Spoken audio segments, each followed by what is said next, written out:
chỉ khoảng 3-4 gầu ở đây thôi. Khối đấy. Đấy các bạn ạ, một khối luôn, một nhan một khối đầy luôn.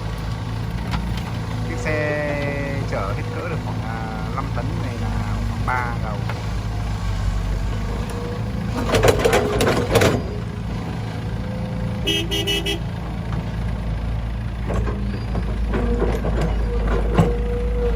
Thêm nữa vào. Vẫn vơi lắm. Vơi lắm. Vẫn vơi. Cho một gầu nữa.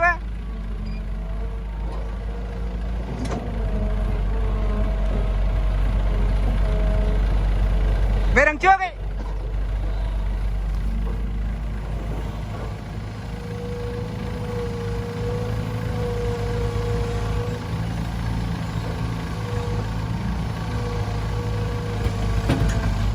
Đấy.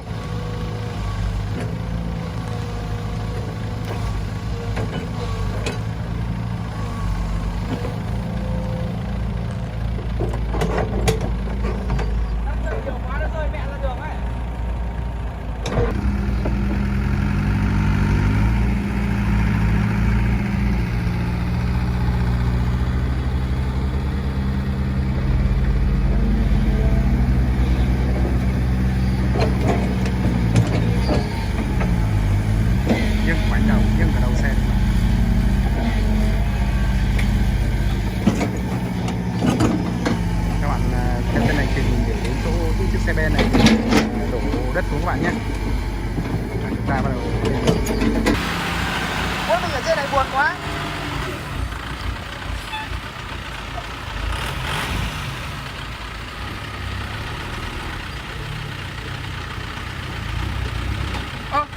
Diên này nó chạy trước mà, bây giờ mới vào đây.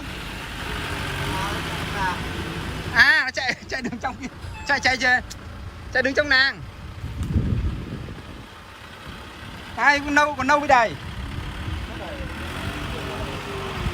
Đây cái là các bạn. Ai ôi chỉ xin ra cho rồi nó vẫn gọi là bình thường. Đánh bật đỏ nó cho thẳng lái.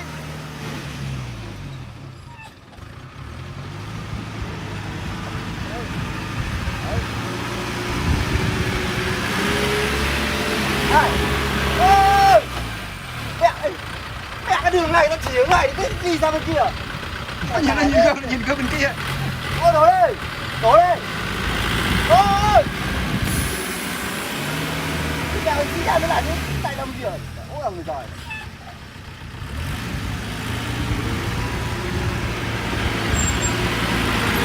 Ôi.